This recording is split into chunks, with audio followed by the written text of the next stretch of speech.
आप सभी को मेरा नमस्कार। आज मैं जो कविता आप सभी के सामने लेकर आई हूँ वो आपको लेकर जाएगी महाभारत के उस युद्ध सभा में।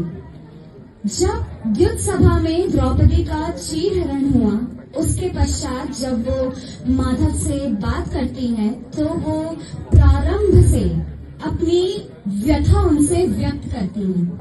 तो इसी के ऊपर ये मेरी कविता है। सुनो गोविंद जीवन मेरा अंत पर खड़ा, पर उर्म है सवालों का तूफान है बड़ा। मेरे सवालों का जवाब तो तुम्हें देना ही होगा। भगवान हो तुम भले ही, पर सखा तो तुमको मेरा बनना ही होगा। समक्ष आपके खड़ी करबद्ध जो नारी है, नहीं भव कोई अबला बेचारी या वक्त की मारी है।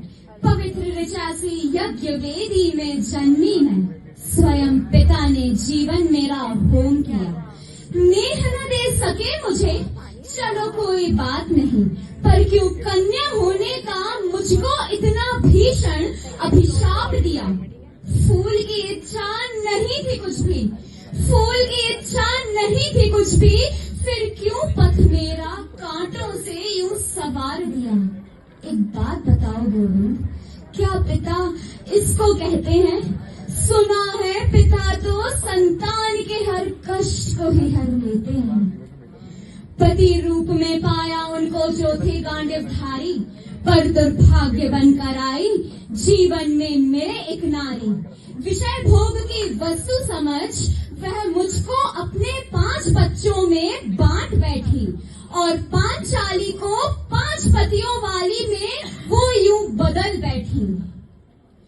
सुनो गोविंद सुनो, देवर दुर्योधन के अट्टहास भरे स्वर, कानों में मेरे गूंज रहे मर्यादा के सारे बंधन। पल भर में रिश्ते तोड़ रहे ये धूर्त दुशासन, केशों से मुझे खींच रहा, हाथ न कांपे उसके जो चूनर मेरी खींच रहा। ये कर्ण वैश्या मुझे कह रहा, गोविंद रोम रोम मेरा चित्कार रहा। देख रहे हो 5 पुरुषों से जो खड़े, अदम्य साहस से वे सब भरे पड़े। विषय भोग की वस्तु समझ वह मुझको ही दांव पर लगा बैठे।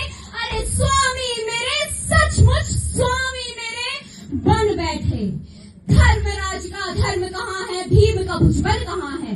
अर्जुन की गांडीव अपमानित क्यों है, नकुल सहदेव की मति अब कुमति सी क्यों है? कोई नहीं है गुरु यहाँ पर, कोई नहीं पालक पितामह, कोई विद्वान विदुर नहीं है, सब और धृतराष्ट्र भरे पड़े।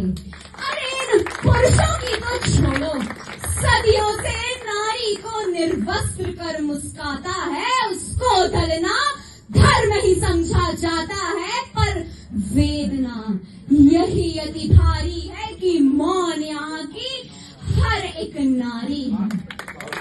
और कृष्ण अपनी कृष्णा के दुर्भाग्य पर अब तुम उसे बचाने आए हो, क्यों नहीं रोक दिया उस पुरुष को? कष्टों से हो भरा जीवन तेरा, उसने दिया मुझे अभिशाप एक कन्या होने का। क्यों गोविंद क्यों? कुरुक्षेत्र पर कंदन करती हर एक काया होगी, जिसने किया मलिन मुझे उसे बलि अपनी देनी ही होगी। समूचा विश्व गवाह होगा एक नारी के अपमान का, देखना कल इसी धरा